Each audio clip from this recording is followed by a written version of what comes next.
පෝච්චියක මොනහරි හිටවා ගන්නට කිව්වා ප්‍රායෝගිකව ඒක කරන්නට පුළුවන්.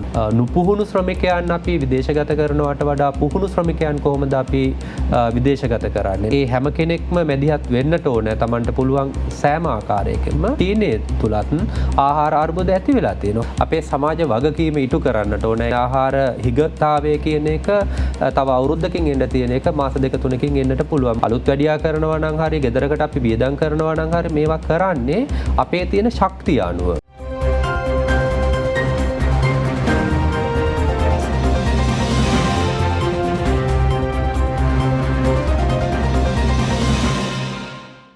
අයිබෝන් ඔබෙක් වන්නේ ටෝක් 24 සජීවී වැඩසටහන සමගින් අපි ටෝක් 24 වැඩසටහන තුලින් හැමදාමත් රටේ මේ වෙලාවේ ස්ථාපිත වෙලා තියෙන මේ වෙලාවේ ජනතාවට දැනෙන මේ වෙලාවේ ජනතාවට හැංගෙන මේ වෙලාවේ ජනතාවට වද දෙන කාලීන ගැටලු පිළිබඳව කතා කරනවා.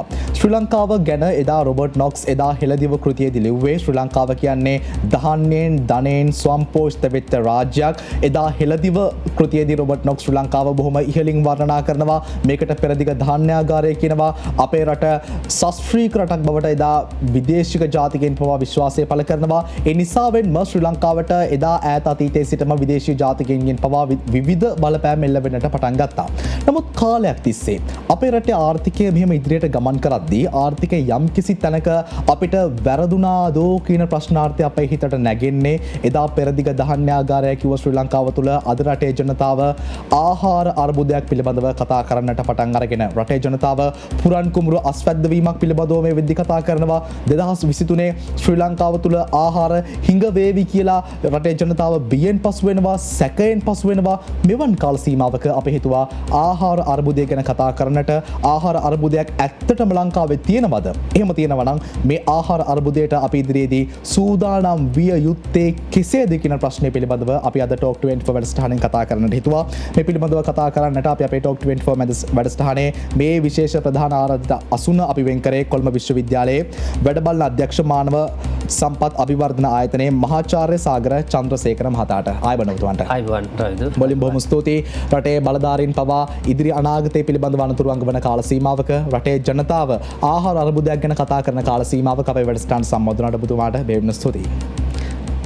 බොහොම ස්තුතියි මට අද දින ආරාධනා කිරීම සම්බන්ධයෙන් මේ පිළිබඳව සාකච්ඡා කිරීම සඳහා. ඔව්. මම කැමති අපේ සාකච්ඡාව පටන් ගන්නට ඔබතුමත් එක්ක සාකච්ඡාව පටන් ගන්නට කලින් රටේ ප්‍රධාන පුරවැසියෙක් රටේ අග්‍රාමාත්‍යවරයා රනිල් වික්‍රමසිංහ මහතා ඊයේ දවසේදී 2023 පිළිබඳව අනතුරු අඟවනවා. රටේ ආහාර අර්බුදයක් පිළිබඳව ඔහු කතා කරනවා. අන්න ඒ නිසාවෙන්ම තමයි අපි හිතුවේ මේ පිළිබඳව වගකිව යුතු පුද්ගලයෙක් පද ටෝක් 24 වැඩසටහන සම්බන්ධ කරගන්නට ඕනේ කියලා. වැඩසටහන පටන් ගන්නට කලින් අපි ගාව තියෙනවා අග්‍රාමාත්‍යතුමා ඊයේ දවසේදී 2023 පිළිබඳව අනතුරු ඇඟවීම ඒ වීඩියෝ බලලා අපි සාකච්ඡාවට එකතු වෙමු.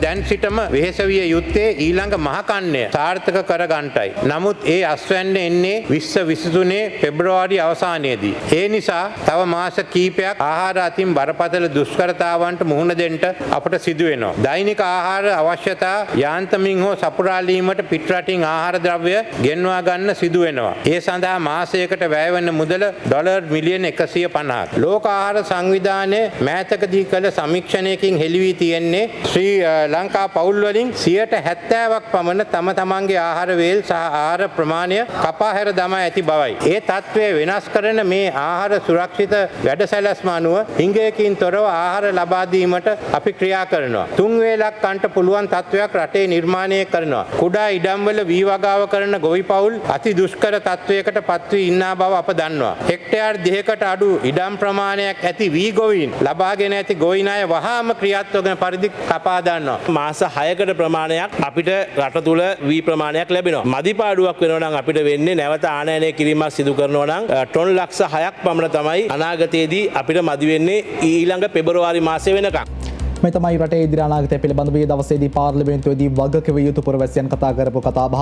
මේ සම්බන්ධයෙන් මේ කතාබහ ඇහෙද්දී රටේ ජනතාවට ඕනෑම පුද්ගලයෙකුගේ හිතට බයක් ඇති වෙනවා. 2023 මොකක් වෙයිද, ඉදිරියට මොකක් වෙයිද කියන කාර්ය පිළිබඳව රටේ ජනතාවට ඇත්තටම ප්‍රශ්නයක් තිබෙනවා. මම බොහොම සරල තැනකින් සාකච්ඡා පටන් ගන්නට කැමතියි. මේ කාල සීමාව ඇතුලේ අපේ රටේ ජනතාවගේ හිතවල තියෙන බොහොම අපහැදිලි චිත්‍රයක්. මට පැහැදිලිවම පිළිතුරක් ලබා දෙන්න මහාචාර්යතුමනි. ඇත්තටම වර්තමානයේ අපි දැන් කොතනද ඉන්නේ? අපි වගේ ආහාර අර්බුදයකට මැදි වෙලාද මේ ඉන්නේ? ඔවරම්දි බොහොම ස්තුතියි මම හිතන්නේ අපි සෑම කෙනාම මේ වෙනකොට ප්‍රවෘත්ති බලනවා රටේ සිදුවෙන දේවල් සම්බන්ධයෙන් සැලකිල්ලෙන් සිටිනවා අවධානයෙන් සිටිනවා මේ කාරණාව ගත්තොත් ආහාර අර්බුදය කියන වචනේ සහ නැත්නම් ආහාර හිගවීම කියන එක සෑම කෙනෙක්ම කල්පනා කරන ඒට සූදානම් වෙමින් සිටින අවස්ථාවක්.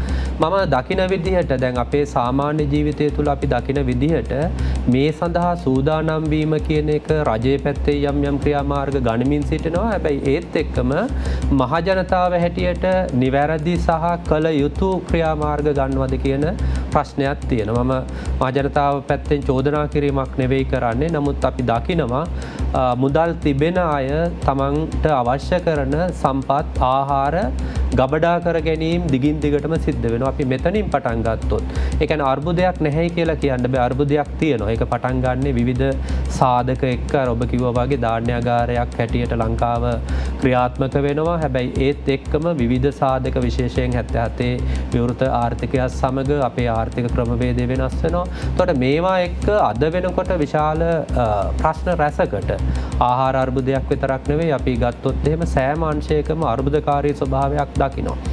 මේකට මහජනතාව හැටියට කොහොමද මුහුණ දෙන්නේ කියන එක ගත්තොත් අපි මම හිතන විදිහට මහජනතාව මීට වඩා අපි කියනවා වගකීමෙන් සහ විශේෂයෙන් අපි කියන්නේ social responsibility කියන එක. ඒ කියන්නේ අපි සමූහයක් හැටියට ඒ වගකීම ඉටු කරනවද කියන ප්‍රශ්නේ තියෙනවා. දැන් කෙටියෙන් ගත්තොත් එහෙම අපි අද සුපර් මාකට් වලට ගියොත් එහෙම අපි දකිනවා භාණ්ඩ විශාල හිගයක් තියෙනවා. ඒක සප්ලයි එකේ අඩුවීමක් වෙන්නට පුළුවන්. හැබැයි අනිත් පැත්තෙන් අපි දකින විදිහට අපිට පේන විදිහට සල්ලි තිබෙන අය නැත්නම් හැකියාවක් තිබෙන අය භාණ්ඩ එකතු කරගන්න. එතකොට මෙන්න මේ භාණ්ඩ එකතු කර ගැනීම කියන එක මේකට විසඳුමක් වෙන්නේ නැහැ. ඇයි වෙන්නේ නැත්තේ? මේක කෙටි කාලීනව. එතකොට තමන් කල්පනා කරන්නට පුළුවන් හරි අපිට මාසයක් හෝ දෙකක් මේ ටික කාලා බීලා ඉන්නට පුළුවන් කියලා. හැබැයි දීර්ඝ කාලීනව ගත්තොත් ඒක බරපතල ප්‍රශ්නයක්.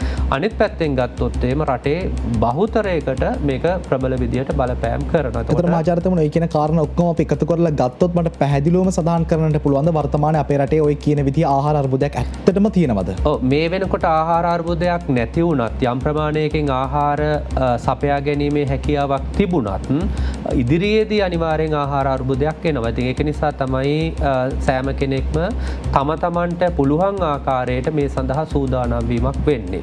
එතකොට ඒකෙදී මම කල්පනා කරන්නේ නැහැ එක පැත්තකින් අපි දන්නවා ඒ කියන්නේ ආහාර වගා කිරීම ඒ කියන්නේ කුඹුරු වගා කිරීම සහ ඊළඟට වගා කටයුතු කිරීම අත්‍යවශ්‍යයි.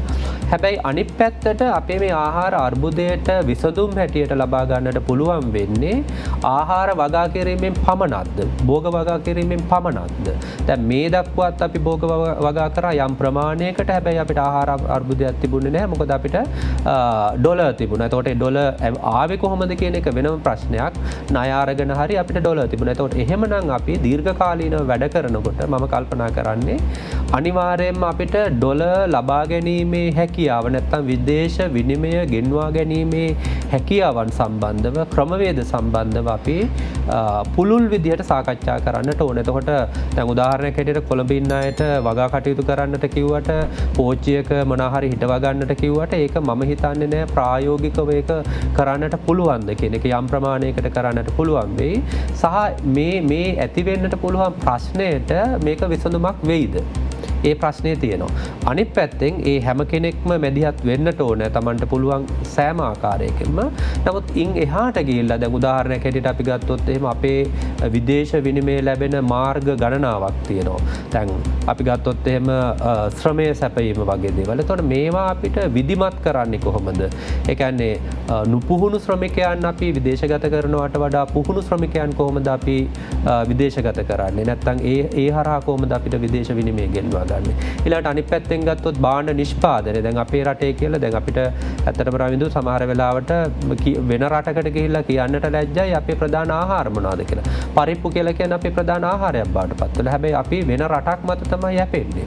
එතකොට මේකේ අර්බුදයේ තියෙන්නේ අර්බුදේ පටන් ගන්න අද නෙවෙයි ඇත්තටම මේක කාලයක් තිස්සේ එන එකක්. එතකොට අපි හැම වෙලාවෙම උත්සාහ කරන්නේ අපිට අඩු මුදලකට මෙහි වගා කරනවට වඩා පිටරටකින් ගෙන්නලා පරිභෝජනය කරන්නට පුළුවන් නම් අන්න එතනට අපි යමු වෙනවා. එතකොට මහාචාර්යතුමනි මේ දේවල් එක්ක ඔබතුමාට මට පැහැදිලි චිත්‍රයක් මවලා පෙන්වන්න පුළුවන් අපේ රටේ ජනතාවට. අපි මේ යන විදිහට ගියොත් අපේ රටේ අනාගතේ 2023 2024 මේ තමයි අපේ රටේ ජනතාව බයෙන්ම ඉන්න අවුරුදු කිහිපය. මේ කාල සීමාව වෙද්දී අපේ රට කොයි වගේ තත්වයකට ගමන් කරයිද? කොයි වගේ තත්ත්වයක් අපේ රටේ නිර්මාණය වෙයිද? ඒ නිර්මාණය වෙන තත්ත්වය තුළේ අපිට භාණ්ඩ නැති වෙයිද? ආහාර නැති වෙයිද? එහෙමත් නැත්නම් භාණ්ඩ හා ආහාර තිබ්බත් අපිට ඒව ගන්න සල්ලි නැති වෙයිද? කොයි වගේ තත්ත්වයක් නිර්මාණය වෙයිද? පොඩි චිත්‍රයක් මවලා දෙන්න පුළුවන්ද? මෙහෙමයි දැන් අපිට ඒ කියන්නේ පූර්ව නිගමන කරන්නට පුළුවන්. ඒ කියන්නේ එහෙම සාමාන්‍ය අපි කියන ෆෝකාස්ට් කරන්නේ මේ දක්වා ආව තොරතුරු සහ ඒවා විශ්ලේෂණය කරලා ඉස්සරහට එන්නට පුළුවන් තත්ත්වය පිළිබඳ අපිට ෆෝකාස්ට් එකක් පූර්ව කතනයක් කරන්නට පුළුවන්. හැබැයි ප්‍රශ්නේ තියෙන්නේ මම හිතන විදිහට අපි ඒවා සැලකිල්ලට ගන්නවත් එක්කම දැන් අපි ආරම්භ කරලා තියෙනවා සූදානම් වීමක්. එතකොට දැන් අපි වෙනත් රටවල් ගත්තොත් දැන් මීට වඩා අර්බුදවලට ගියපු රටවල් එතනින් ගොඩ ඇවිල්ලා තියෙනවා. දෙවෙනි කාරණාව තමයි අපිට අර්බුදයක් ඇති වෙනකොට අපිට ගැටලුවක් ඇති වෙනකොට තමයි අපි ඒවට විසඳුම් සොයා ගන්න උත්සාහ කරන්නේ. ඒක නිසා මම හිතන්නේ නැහැ පෞද්ගලිකව මේක බරපතල විදිහට මිනිස්සුන්ට කණ්ඩ බොණ්ඩ නැති වෙලා මිනිස්සු මැරෙන මට්ටමකට යයි කියලා මම විශ්වාස කරන්නේ. ඒකට හේතුව තමයි හැම කෙනෙක්ම කිසියම් වූ ක්‍රමවේදයක් කරා මේකට සූදානම් වෙනවා. හැබැයි මේ සූදානම් වීම කියන එක අර මම කිව්ව විදිහට නිවැරදි ක්‍රම හරහා යන්නට ඕන. එහෙම නැතුව තියෙන භාණ්ඩ ටික එක්රැස් කර ගැනීම හෝ නැත්නම් ඇතම් කියන්නේ හැකියාව තියන අය විතරක් සවයි වෙන්න උත්සාහ කරනවා නම් ඒකෙන් මම හිතන්නේ තවදුරටත් මේ අර්බුදය උග්‍ර වෙන්නට පුළුවන්. ඒක පළවෙනි කාරණාව. දෙවෙනි කාරණාව ඔබ අහපු ප්‍රශ්නයට අවුරුදු 2023-24 වෙද්දී මම විශ්වාස කරන්නේ නැහැ මිනිස්සුන්ට මේ විදිහට කණ්ඩ බොණ්ඩ නැති වෙලා මැරිලා යන මට්ටමකට එයි කියලා. දැන් උදාහරණයක් හැටියට අපි ගිය අවුරුද්දේ පරිභෝජනය කරපු විදිහට අපිට මේ අවුරුද්දේ පරිභෝජනය කරන්නට බෑ. ඊළඟ අවුරුද්දේ පරිභෝජනය කරන්නට බෑ. එතකොට අපිට සීමාවන් තියෙනවා. සීමාවන් අනිවාර්යයෙන්ම පැන වෙනවා. එතකොට අපිට ඒ සීමාවන් තුල ඉඳගෙන එකෙන් ගොඩ ඒම සඳහා ක්‍රමවේද සකස් කරන. අනිත් එක තමයි මම හිතන විදිහට ඉතාමත් භයානක ප්‍රකාශන. මොකද දැන් මේ ආර්ථික අර්බුදයත් එක්ක ඇති වෙන මේ ආහාර අර්බුදයත් එක්ක මිනිස්සු හැම වෙලාවෙම කතා කරන්නේ නෙගටිව් පැත්ත නම්. ඒ කියන්නේ මේ අපිට මේක විශාල ප්‍රශ්නයක් මැරිලා වැටේ මේ ප්‍රශ්නේ ඇති වෙයි කියන එක නම් ඒ කතා කිරීම තුලම රවින්දු මං හිතන්නේ අපිට ඉදිරියට යන්නට අපහසුතාවයක් තියෙනවා. ඒතකොට ඒක නිසා අපි කල්පනා කරලා ඒකෙන් මම කියන්නේ නැහැ මේ අපි මේ තියෙන තත්ත්වේ වහලා සුන්දර ලෝකයක් මවන්නට ඕන කියන එක නෙවෙයි. හැබැයි අපිට තියෙන possibilities ගැන කතා කරන්නට ඕන. ඇත්ත තත්ත්වය ගැන කතා කරන්නට ඕන. ඊළඟට අපිට වර්ධනය කරගන්නට පුළුවන්. එහෙමත් නැත්නම් අපිට මේ ප්‍රශ්නයට මුහුණ දෙන්නට පුළුවන් ඇවෙනියුස් ගණනාවක් තියෙනවා. එතකොට මේ සඳහා මම හිතන්නේ යෝජනාවන් කරන්නට පුළුවන් විද්වතුන් විශාල ප්‍රමාණයක් ඉන්නවා. එතකොට මේ අයගේ යෝජනාවන් විතරක් නෙවෙයි යෝජනාවන් අරගෙන ඒවා හරහා ක්‍රියාත්මක වුණොත් එහෙම ගොඩ එන්නට පුළුවන්. ඔබ දන්නවා චීනය දැන් අද වෙනකොට චීනය ලෝකේ බලවතෙක් බවට පත් වෙලා තියෙනවා. නමුත් චීනයේ තුලත් ආහාර අර්බුද ඇති වෙලා තියෙනවා. කණ්ඩ බොණ්ඩ නැතුව අතට අහුවෙන එක කන මට්ටමට ඇවිල්ලා තියෙනවා. එතකොට විවිධ සතුන් ආහාරයට ගැනීම කියන එක ආරම්භ වෙන්නේ මෙතනින්. ඒ කියන්නේ මිනිස්සු සර්වයිව් වෙන්න Tamanට අතට අහු වෙන දෙයක් කාලා බීලා ජීවත් වෙන්න කියලා. ඒතකොට එහෙම රටක් උඩට ආවනම් මම විශ්වාස කරන්නේ නැහැ අපිට එන්නට බැහැයි කියන එක. හැබැයි අපිට අපි කියන්නේ ඒ සිතුවිලි ආකල්ප අතිශයින් වැදගත් වෙනවා. එහෙම නැත්නම් හැම කෙනෙක්ම අපි කතා කරන්නේ ආහාර අර්බුදයක් එනවා. අපි පටි තද කරගන්නට ඕන. අපි මේකට සූදානම් වෙන්නට ඕන. ඒතකොට සාමාන්‍ය මිනිස්සු කරන්නේ මොකක්ද? ආහාර එකතු කරනවා තමන්ගේ පුළුවන් ප්‍රමාණවලින්. ඒතකොට ආහාර එකතු කිරීම නෙවෙයි මෙතනදී කරන්නට ඕන. ඒකට අවශ්‍ය කරන වැඩපිළිවෙළවල් මොනවාද කියන එක සහ අපිට විදේශ විනිමය කියන එක අනිවාර්යයෙන්ම ඕන කරනවා. මොකද අපිට ලෝකයේ වැහිලා ඉන්න බෑ. ඒ කියන්නේ අපිම වගා කරගෙන කාලා බීලා එහෙම ජීවත් වෙන්නට බෑ. අපිට ගොඩක් භාණ්ඩ ගෙන්නන්නට වෙනවා. ඒතකොට මේක නිසා මම හිතන්නේ අපේ මේ සූදානම් වීම ක්‍රමවත් වීම හරහා අපිට ওই ප්‍රශ්නෙට විසඳුම ලබා ගන්නට පුළුවන්. අපි අනිවාර්යයෙන් මේ සූදානම් වීම පිළිබඳව කතා කරන්නට ඕනේ. මොකද දැන් අපේ රටේ ආර්ථිකය අපිට යම් කිසි තැනක් වැරදුනා නම් අපිට ඒ තැන වැරදිලා ඉවරයි. දැන් අපි කරන්නට ඕනේ ඕනි වැරදුණු තැනින් නිවැරදි දේවල් ගොඩනගා ගැනීමයි කරන්නට ඕනි. නමුත් ඒ සූදානම් වීම ගැන කතා කරන්නට කලින් මම ඔබතුමාගේ දැනගන්නට කැමතියි. අපිට යම් කිසි තැනක් වැරදුනා නම් අපිට ඒ වැරදුණු තැන කොතනද කියලා හඳුනගත්තොත් අපිට අනාගතයේ මේ සූදානම් වීම තුළ ඒ වැරද්ද ආයේ නොකර ඉන්න පුළුවන් නේ. එතකොට ඔබතුමා පැහැදිලිවම සඳහන් කරා වැඩසටහන ආරම්භයේදී අපේ රට දැන් යම් කිසි අර්බුදකාරී තත්ත්වයක නිර්මාණය වෙලා තියෙන කියලා. ඔබතුමා දකින විදිහට මේ ආහාර අර්බුදය කොතනින්ද පටන් ගන්නෙ? මොකක්ද මේකට හේතුව? ඔව් මෙහෙමයි මම හිතන විදිහට අපි ඒ කියන්නේ සංපෝෂිත ආර්ථිකයක් තිබුණා. නමුත් ඔබ දන්නවා 77 විවෘත ආර්ථිකයත් එක්ක සියලුම භාණ්ඩ ඒ කියන්නේ පසු කාලයේ බැලුවොත් එහෙම අපිට කියලා කිසිම දෙයක් නෑ. 1978 77 කාල සීමාවේදී අපිට වැරදුනේ. එතන ඉඳලා ඒ ප්‍රතිපත්තිය ක්‍රියාත්මක වීමේදී නිවැරදි ක්‍රමවේදයක් අනුව ක්‍රියාත්මක වුණේ නැහැ. ඒ කියන්නේ කෙටියෙන් ගත්තොත් එහෙම අපිට අවශ්‍ය කරන්නේ මොනවාද? රටේ පැවැත්මට දැන් හිතන්න රවිද්දෝ දැන් අපිට සල්ලි තිබුණට ඒ සල්ලි ඒ විදිහට සියලුම දේවල් අපි ගෙදරක වියදම් කරනවාද? වියදම් කරන්නේ නැහැ.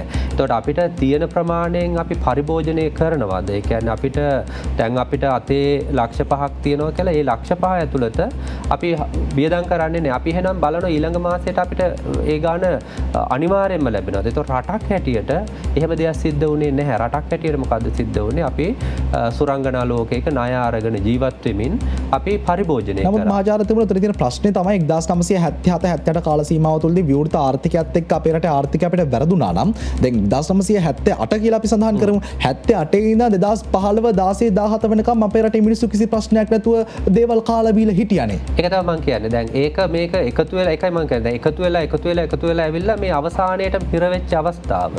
එතකොට දැන් අපි විග්‍රහ කරලා බැලුවොත් අවුරුද්දෙන් අවුරුද්ද ණය ආරන් තියෙන ප්‍රමාණයන් ඒවට අපි ගෙවන පොලිය දැන් ණය ගන්නවා කියලා කියන්නේ රවිඳු ඒක සෙල්ලමක් නෙවෙයි. අපි බැංකුවකින් ණයක් අපිට දෙන්න පුළුවන්. හැබැයි මේ බැංකුව අපිට ණය දෙන්නේ එයාලට වාසියක් තියෙනවා නන්නේ. එතකොට අපි කරන්නේ මොකද්ද? අපි හම්බ කරලා දෙන්න ඕන ඒ අය වෙනුවෙන්. එතකොට දැන් මේ 77 ඉඳලා මේ දක්වාම අපි දිගටම ණය අරගෙන තියෙනවා. එතකොට අපි එතනදී කැල්කියුලේෂන් කරලා තියෙනවද අපේ රටේ නිෂ්පාදනයේ මෙච්චර ප්‍රමාණයක් කරලා තියෙනවා. අපේ ඉන්කම් එක මෙච්චර ප්‍රමාණයක් අපි ඒ ඉන්කම් එකේ ප්‍රමාණයටද අපි පරිභෝජනය කරලා තියෙන්නේ. එතකොට දැන් මම ඒකයි ගෙදරක් උදාහරණයට ගත්තේ.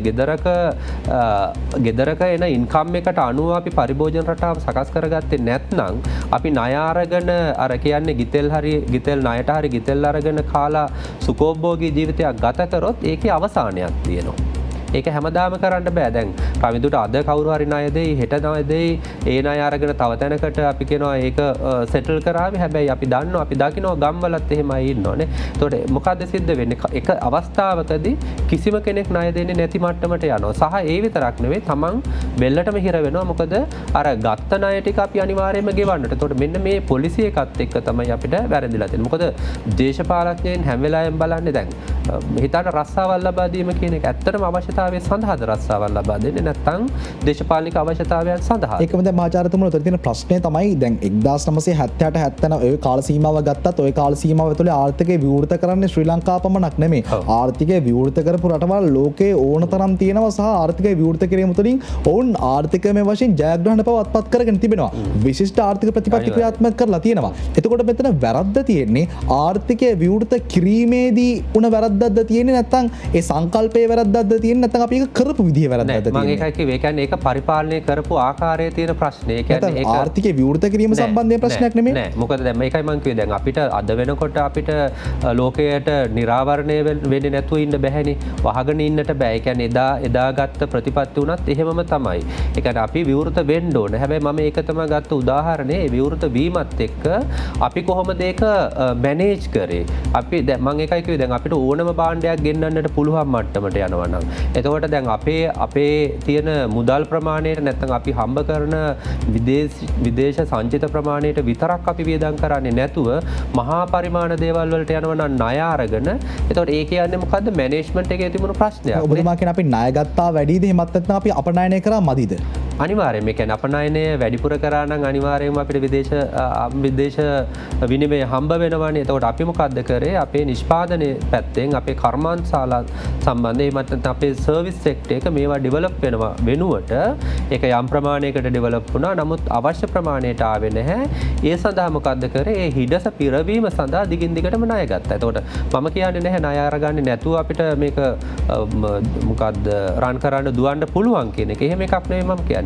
ඒ ගත්ත ප්‍රමාණය නිවැරදි විදිහට පාලනය කරාද ඒවා නිවැරදි විදිහට වියදම් කරාද ඊළඟට අනිත් පැත්තෙන් ඒවා ගත්තේ අත්‍යවශ්‍ය දේවල් සඳහාද හොඳ උදාහරණය තමයි මම ගෙදරක. ඒ කියන්නේ ගෙදරක් අපි අලුත් වැඩියා කරනවා නම් හරි ගෙදරකට අපි වියදම් කරනවා නම් හරි මේවා කරන්නේ අපේ තියෙන ශක්තිය අනුව. අපි කාට හරි ණය වෙලා ඒ දේ කරොත් එහෙමනම් ණය වෙන්නට ඕනේ අපි ફોකාස්ට් කරන්න ඕනේ ගන්න ණයෙන් අපිට මේ අවුරුදු ගාන යනකොට අපිට මේ වගේ බෙනිෆිට් හම්බ වෙනවා කියලා. උදාහරණයක් හැටියට අපි ව්‍යාපාරයකට ණයක් ගන්නෙ ඒ ව්‍යාපාරයේ තුලින්ම මේ ණය ගෙවීම සහ ඒකෙන් අපිට ප්‍රතිලාභයක් ලැබෙනවා නම්. ඒතකොට මෙන්න මේ කියන දේ 77න් පස්සේ තිබුණු සියලුම රජයන් විසින් ඒ දේ ඒ ආකාරයෙන් සිද්ධ වෙලා නැහැ. ඒක නිසා තමයි මම කිව්වේ මේක මේ දේශපාලනිකමය වශයෙන් ක්‍රියාත්මක වෙනකොට අර අපි කියන්නේ අවුට්කම් බේස් නෙවෙයි මේක සාකච්ඡා කරන්නේ. ඒ කියන්නේ මේකෙන් එන්න පුළුවන් ප්‍රතිඵලය අපිට කොච්චර ඉන්කම් එකක් ගන්න පුළුවන්ද කියන එක නෙවෙයි බලන්නේ. ගොඩක් වෙලාවට ජනප්‍රිය සහ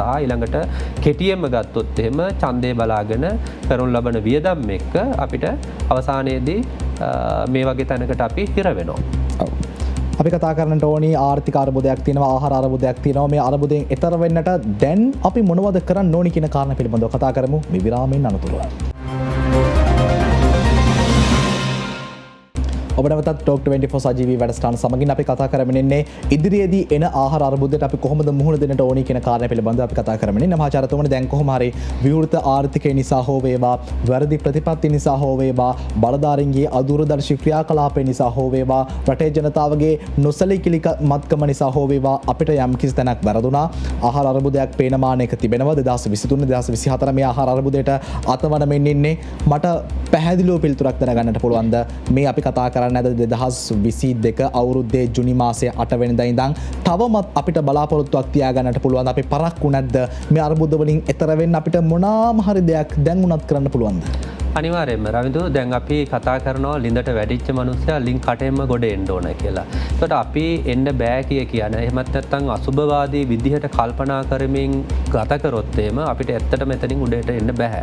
ඒකට ඒක නිසා අපිට එන්න ඇවෙනියුස් ඕන හැටිය තියෙනවා. සහ ඊළඟට ලෝකයේ වෙනත් රටවල් අරගෙන බැලුවොත් එහෙම ඒ රටවල් මේ විදිහටම අර්බුදවලට ගිහිල්ලා ඒ වගේම ඒ අර්බුද වලින් ජය අරගෙන තියෙන. ඒකට එහෙමනම් අපිට එන්න බැරි කමක් නැහැ. මම දකිනවා මෙහෙම දෙයක්. ඒ කියන්නේ අපි උදේ ඉඳලා හවස් වෙනකන් කතා කරන්නේ මේ නෑ කියන එක බෑ කියන එක ආහාර අර්බුදය පටිතද කරගන්න කියනවා. ඒකට මේවා හරහා මිනිස්සු සූදානම් වෙනවද? එහෙමත් නැත්නම් තවදුරටත් ඩිමෝටිවේට් වෙනවද? එහෙමත් නැත්නම් මිනිස්සු ඒ කියන්නේ අසුබවාදී දේවල් දැන් අර මනෝවිද්‍යාවේදී කතා කරනවා කියනවා අපි අසුබවාදී දේවල් දිගින් දිගටම කල්පනා කරමින් කතා කරමින් හිටියොත් ඒක සිද්ධ වෙන්න පුළුවන්. දැන් උදාහරණයක් හැටියට මේ විදිහට එවිඩන්ස් තියෙනවා අපි හිතමු මට මේ අසනීපේ තියෙනවා කියලා කල්පනා කරනවා හැමදාම උදේ හවස ඒ වගේ අසනීපයක් හැදෙන්න පුළුවන්. එතකොට ඒ කියන්නේ මොකද්ද අපි සුබවාදී වෙන්න ඕන එක පැත්තකින්. ඒ කියන්නේ අපිට මේකෙන් ගොඩ එන්නට පුළුවන්. මොකද යථාර්ථවාදය අපිට වහන්නත් හැකියාවක් නැහැ. අනිවාර්යයෙන්ම මම මේකයි කිව්වේ අර්බුදයක් නැත්තේ නේ අර්බුදයක් තියෙනවා. හැබැයි අපි ඒ අර්බුදය පිළිබඳවම කතා කරමින් හිටියට ඒක වැඩක් නෑ. ඇයි වැඩක් නැත්තේ? අපි තවදුරටත් අගාධයට වැටෙනවා. මොකද එකක් තමයි අපිට මානසික ශක්තිය පවත්වා ගත්තේ නැත්නම් අපිට ඒ අර්බුදයට මුහුණ දෙන්න බෑ. හිතන්න හදිස්සියේ අපේ රස්සාව නැති වෙලා යනවා. ජීවත් වෙන්න ක්‍රමයක් නැතුව යනවා. ඒක බරපතල පීඩනයක්. හැබැයි අපි ඒක ඇතුළෙම හිටියොත් එහෙම අපිට ඕල්ටර්නේටිව්ස් වෙනත් දේවල් සම්බන්ධයෙන් කල්පනා කිරීමේ හැකියාව නැතුව යනවා. වැඩ කිරීමේ හැකියාව නැතුව. එතකොට ඒක නිසා මම සමහර වෙලාවට දකිනවා මාධ්‍ය වලින් පවා අපි යථාර්ථය වහන්න හොඳ නැහැ මිනිස්සුන්ට කියන්න. හැබැයි සමහර දේවල් මම හිතනවා අපි ඒ කියන්නේ ප්‍රතිපත්තිමය වශයෙන් ගත යුතු තීරණ සහ ඒ එක කණ්ඩායමක් දැනගත යුතු දේවල් සියලුම දේවල් මහජනතාව දැනගන්නවා. මහජනතාව ඒක ග්‍රහණය කරගන්නේ වෙනත් ආකාරයකට. ඒතකොට දැන් අපි කල්පනා කරනවා නම් මේ සියලුම තොරතුරු අපි දෙන්නට ඕන මේක හරහා මහජනතාව ක්‍රියාත්මක වෙයි කියලා. එතනදී මම හිතනවා එතන අඩුවක් තියෙනවා කියලා. ඒතකොට කෙටියෙන් ගත්තොත් එහෙම අපිට අනිවාර්යයෙන්ම තවමත් අවස්ථාවක් තියෙනවා. මොකද මිනිස්සුන්ට මේක අනිත් එක තමයි ඔබ මුලින්ම කිව්ව දේ තමයි මේක ලෝකයේ ධාන්‍යාගාරයක්. එතකොට ඒකෙන් කියවෙන්නේ මොකද්ද? මේ අපිට සම්පත් තියෙනවා, අපිට පොළව තියෙනවා, අපිට වගා කිරීමේ හැකියාව තියෙනවා. එතකොට මේ හරහා අපිට පුළුවන් මේකෙන් ගොඩ එන්න. නේ දැන් අපි ගත්තොත් එහෙම අපේ ශිෂ්ටාචාර ගත්තොත් එහෙම ජලාශ්‍රිත ශිෂ්ටාචාර ක්‍රමයක් හරහා තමයි අපි වර්ධනය වෙලා අද තත්වයට ඇවිල්ලා තියෙන අනුරාධපුර පොළොන්නරුව හරහා. එතකොට දැන් මේ ජලාශ්‍රිත ශිෂ්ටාචාර හරහා ඇති වුණු ඒ ආර්ථිකමය එමත් නැත්නම් ආහාරමය දියුණුව කියන එක ඔබ අනුරාධපුර ඉතිහාසය කියවුවොත් මේක කාලයකදී බිඳ වැටෙනවා. අපි කියනවා අනුරාධපුර ශිෂ්ටාචාරයේ බිඳ වැටීම කියන එක. එතකොට ඒක බිඳ වැටිලා නැවත වතාවක් ගොඩ එනවා නේ. මිනිස්සුන්ට කණ්ඩ බොන්න නැතුව යනවා. මිනිස්සු මැරිලා යනවා. මිනිස්සුන්ට වසංගත එනවා. එතකොට මේ වගේ ගොඩ එනවා. හොඳම උදාහරණය තමයි අපි මීට අවුරුදු 2කට කලින් කොරෝනා වෛරසයත් එක්ක අපි හිතුවේ නෑ අද වෙනකොට මේ මට්ටමින් අපිට ජීවත් වෙන්න පුළුවන් මේ කියලා. ඒතකොට මිනිස්සු ඒකට මුහුණ දුන්නා.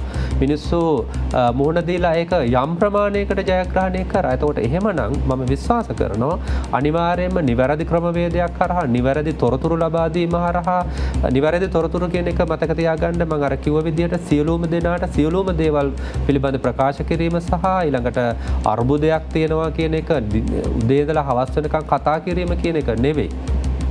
ක්‍රමවේදයක් සකස් වෙන්නට ඕන. එක පැත්තකින් වගා කටයුතු කිරීම අනිත් පැත්තෙන් අර මං කිව්ව විදිහට තව ඇවෙනියුස් ගොඩක් තියෙනවා. දැන් උදාහරණයක් හැටියට අපි නම් මහජනතුමනේ සර්ව අසුභවාදය මදකට පසෙකලා අපි කතා කරොත් 2022 අද ජුනි මාසේ 8 වෙනිදා මෙතන ඉඳන් අර 2023 24 අපිට පේන ආහාර අර්බුදය ජය ගන්නට අපිට මෙතන ඉඳන් අපිට මොනවද කරන්න පුළුවන්? අපිට තියෙන අවස්ථා මොනවද? දැන් එකක් තමයි මම අර කිව්ව විදිහට වගා කිරීම කියන එක අනිවාර්යෙන් ඒක හැම කෙනෙක්ම කියන දෙයක් සහ ඒක කළ යුතු දෙයක් කෙටි කාලීනව. අනෙත් එක තමයි අපි හැම වෙලාවෙම කල්පනා කරන්නට ඕන දැන් ලෝකයට එක්ක අපි ගනුදෙනු කරන්නේ නේ. ඒකට අපිට විදේශ විනිමය කියන එක අවශ්‍ය වෙන. ඒකට විදේශ විනිමය ගෙන්වා ගැනීමේ ක්‍රමවේදයන් මොනවාද? උදාහරණයක් හැටියට ගත්තොත් එක ප්‍රධාන ක්‍රමවේදයක් තමයි අපේ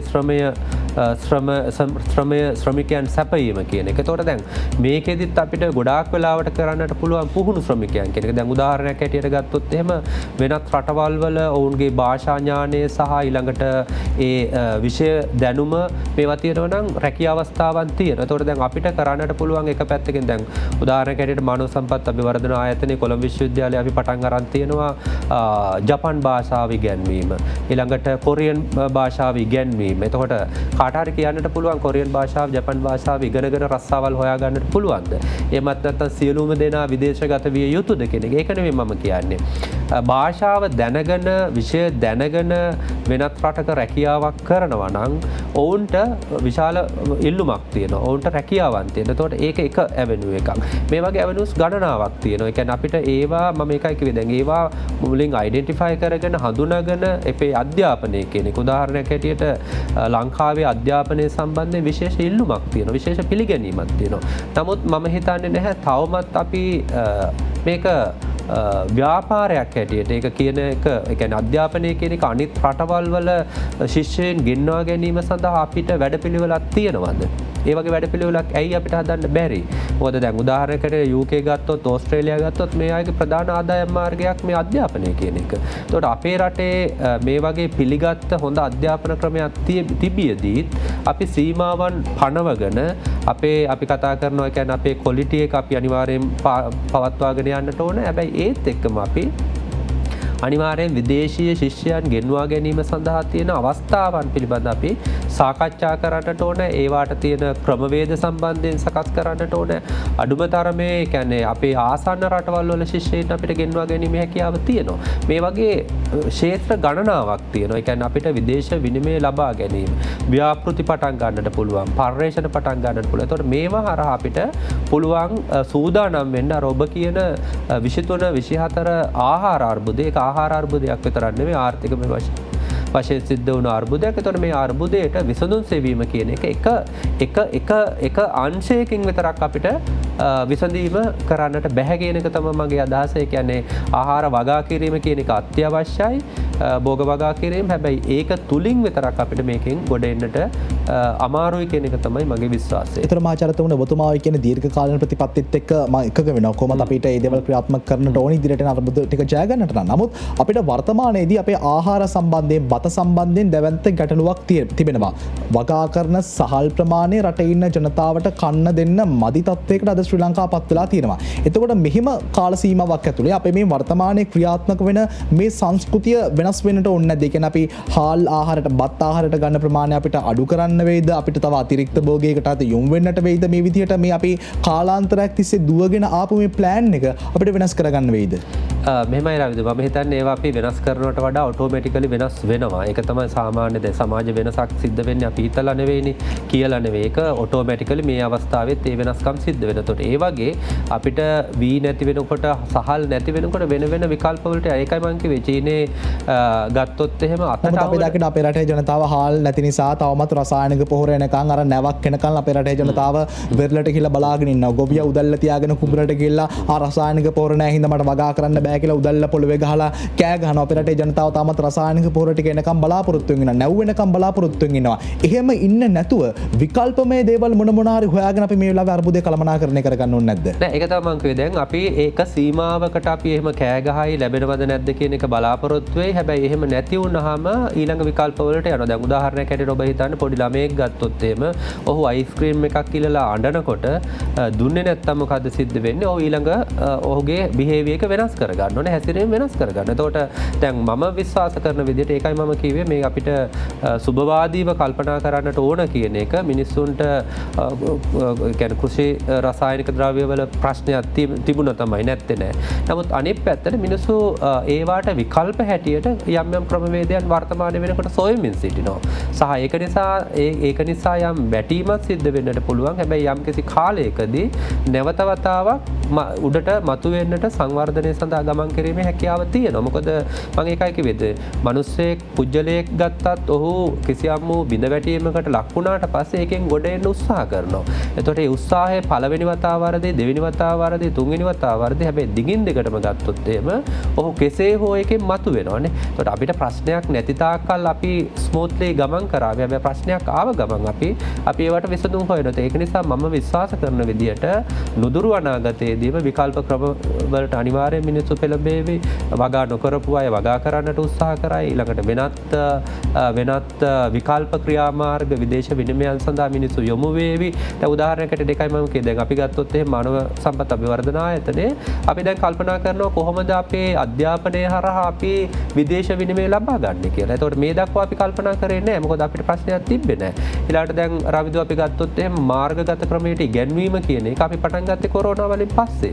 හැබැයි අපිට මේක බල කරා මේට අවුරුදු 5කට කලින් මේක කරන්න මේක හොඳ ක්‍රමවේදයක් අපි වර්ක්ෂොප්ස් වලට යනවා ඒවා ගැන අහගෙන ඉන්නවා. ඇවිල්ලා ඒක ක්‍රියාත්මක කරන්නේ නැහැ. එතකොට නමුත් අපිට ක්‍රියාත්මක කරන්න අපිව බල කරා. එතකොට මේ බල කිරීමත් එක්ක අද අඩුපාඩු මගහරවගෙන අද වෙනකොට ඒක කරගෙන යනවා. ඔතන තියෙන ප්‍රශ්න තමයි මහාචාර්යතුමනි අපේ රටේ ජනතාව දැන් කාලාන්තරයක් තිස්සේ යම් කිසි දෙයකට හුරු වෙලා තිබෙනවා නම් යම් කිසි දෙයකට පුරුදු වෙලා තිබෙනවා නම් ඒ පුරුද්ද වෙනස් කරගන්න සාමාන්‍යයෙන් ජාතියක් විදිහට ශ්‍රී ලංකාවේ ජනතාව හරි අකමැති. යම් කිසි සැලැස්මකට හුරු වෙලා ඉන්නවා නම් ඒ සැලැස්මෙන් අපගමනය වෙන්න අපේ රටේ ජනතාව ටිකක් මැලිකමක් දක්වනවා. එතකොට මේ වගේ ආකල්පත් වෙනස් වෙන්නට ඕනේ නැද්ද? අනිවාර්යෙන් ආකල්ප වෙනස් වෙන්නට ඕන. එතකොට මම ඒකයි කිව්වේ දැන් ආකල්ප බලෙන් වෙනස් කරන්නට බෑ. ඒ සඳහා අපිට යම් අපි කියනවා ඒ කියන්නේ ක්‍රියාමාර්ග උදාහරණයක් හැටියට මීඩියා වලට ලොකු රෝල් එකක් තියෙනවා.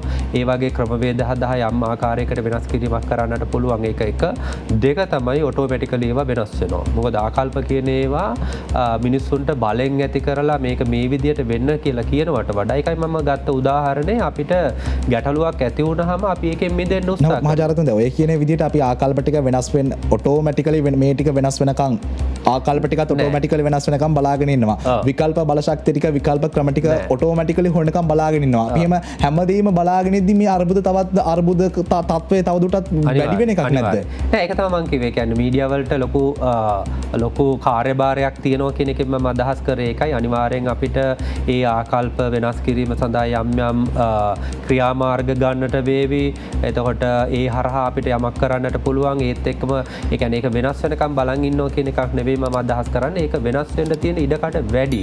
වෙනස් කරගන්නට වෙනවා. ඒ කියන්නේ තුන් වේල බත් කාපු මිනිස්සයාට බත් හම්බ වෙන්නේ නැත්නම් වෙන විකල්ප මාර්ගයකට යන්න වෙනවා. එතකොට ඒ වගේ තමයි අපි දැන් උදාහරණයක් ඇටියට හිතන්න අපි මෑත කාලයේදී දර වලින් ආහාර පිස්සුවේ නැහැ. නමුත් දැන් අපි බහුතරයක ගෙවල් වල දර වලට ආපහු ගිහිල්ලා තියෙනවා. එතකොට මේක මම හිතන්නේ නෑ හැමදාම අපි පවත්වාගෙන යන්න ඕනේ කියලා. හැබැයි අර්බුදයෙන් ගොඩ එනකන් මිනිස්සු කැමති වුණත් අකමැති වුණත් අපිව බල කරනවා එතනට අරන් යන්න. එතකොට මුලින්ම ආකල්ප වෙනස් කරගත්තාම අපිට ඒක සතුටින් කරන්න පුළුවන් වෙයි. එහෙම නැත්නම් අනිවාර්යෙන් මේ දේ කරන්නට සිද්ධ වෙනවානේ. එතකොට ඒක නිසා මම විශ්වාස කරනවා ඒ කියන්නේ සාමාන්‍යයෙන් ගත්තොත් අපි ඉතිහාසයේ ගත්තත් ඒවා ක්‍රමිකව වෙනස් වෙනවා. වෙනස් කිරීම සඳහා සෝෂල් මූව්මන්ට් අවශ්‍ය කරනවා.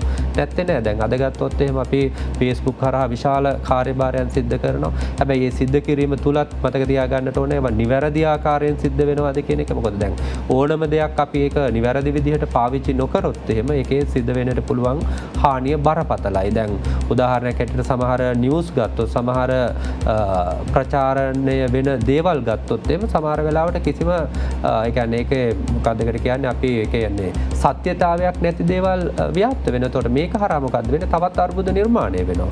එතකොට ඒක නිසා අර නිවැරදි ආකාරයකින් වගකීමකින් යුතුව ආකල්ප වෙනස් කරොත් වෙනස් කිරීම සඳහා ක්‍රියාමාර්ග ගත්තොත් ඒක තුල අපිට ගොඩේම කියන එක කරන්නට පුළුවන්. එක මහාචාර්යතුම දැන් ඔබතුමා ධනාත්මක පැත්ත කතා කරද්දී මම මේ අසුබවාදී පැත්තම කතා කරනවා කියලා හිතන්නට එපා. නමුත් අපි යථාර්ථය කතා කරොත් අපි මේ සංවර්ධනය ගැන කතා කරන්නේ අපි මේ ප්ලෑන් අඳින්නේ තවමත් තෙල් පෝලින් තියෙන රටක ඉඳන්, තවමත් ගෑස් පෝලින් තියෙන රටක ඉඳන්, තවමත් පොහොර අර්බුදයට හරිය විසඳුමක් ලැබිලා නැති රටක ඉඳන්. මේ වගේ ප්‍රශ්න අපේ ආහාර අර්බුදයට ලොකු බලපෑමක් එල්ල කරනවා නේද? අපේ ජනතාව අපි දෙදෙනා මේ සාකච්ඡා කරන මේ මොහොතේදී ශ්‍රී ලංකාවේ විශාල පිරිසක් ඉන්ධන පෝලිමක ඉන්නවා, විශාල පිරිසක් ගෑස් පෝලිමක ඉන්නවා. මේ වගේ ප්‍රශ්න රටේ ආහාර අර්බුදයට ඍජුවම බලපෑම් එල්ල කරනවා නේද? ඔබතුමා කොහොමද දකින්නේ? අනිවාර්යයෙන්. මොකද මේක චේන් එකක් හැටියට හැම එකක්ම එකිනෙක සම්බන්ධ වෙලා තියෙන්නේ නේ. ඒ කියන්නේ තෙල් ප්‍රශ්න එනකොට අපිට ආහාර ප්‍රවාහන ප්‍රශ්න එනවා. අපි ඒක සාකච්ඡා කරන්න අවශ්‍ය නැහැ. ඔබ දන්නවා. ඒ කියන්නේ එක තැනකින් පටන් ගත්තාම මේක චේන් එකක් හැටියට දිගටම ගලාගෙන යනවා. හැබැයි මගේ අදහස වෙන්නේ අපි හැම වෙලාවෙම තෙල් පෝලින් දිහා බලාගෙන දැන් හිතන්න දැන් අපි ට්‍රැෆික් එකක යනවා තෙල් පෝලිමක් හරි මොකක් හරි එකක් නිසා අපිට යන්නට ඕන ගමනාන්තයට අට වෙද්දි යන්න බෑ. නමුත් මේකේ අපි දැඟලුවයි කියලා කෑ ගැහුවයි කියලා ඉස්සරහින් ඉන්න මිනිස්සයාට බැන්නයි කියලා අපිට ඒ ගමනාන්තයට වෙලාවට යන්න බෑ. ඒ මාර්ගයම තමයි යන්න තියෙන්නේ. හැබැයි අපිට විකල්ප ක්‍රියාමාර්ග ගන්න පුළුවන් නම් අපිට ගන්න පුළුවන්. ඒතකොට ඒක නිසා මම විශ්වාස කරනවා අපිට තෙල් පෝලිමට අර්බුදය ඒකට තියෙන විසඳුම අපිට හොයාගන්න පුළුවන්. ඒ කියන්නේ පුළුවන් කියලා කියන්නේ වෙනත් විකල්ප වලට යන්න වෙනවා. ඔබතුමා දකින විදිහට අපේ රටේ වර්තමානයේ ඉදිරියට එන ආහාර අර්බුදයට සහ වර්තමානයේ මේ නිර්මාණය වෙලා තියෙන අර්බුද වලට අපිට මේ වෙලාවේ ගන්න තියෙන එකම ක්‍රියාමාර්ගය විකල්ප විසඳුම් වලට යන එකද?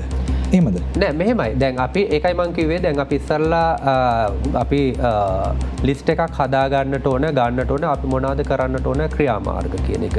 දැන් ඒකයි මම කිව්වේ දැන් අපිට කිසියම් වූ අර්බුදයක් ඇති වුණාට පස්සේ අපි ඒ අර්බුදයෙන් ගොඩ ඒම සඳහා එකම ක්‍රියාමාර්ගය විතරක් නම් අනුගමනය කරන්නේ. ඒක අසාර්ථක වුණොත් එතනින් බිඳ වැටෙනවා නේ. දැන් උදාහරණයක් හැටියට අපි ආහාර නිෂ්පාදනය කිරීම කියන එක අනිවාර්යෙන් වැඩි කරන්නට ඕන. හැබැයි අපි ඒක මත්තේ විතරක් යනවා නම් අපිට අර තියෙන අනෙකුත් chances ඒ කියන්නේ අනෙකුත් පහසුවෙන් අපිට විදේශ විනිමයන් ලබා ගැනීමේ තියෙන හැකියාවක් නැති වෙන්න පුළුවන්. මොකද තෙල් පෝලිම අපිට විසිරුවා හරින්න බෑ දවසෙන්.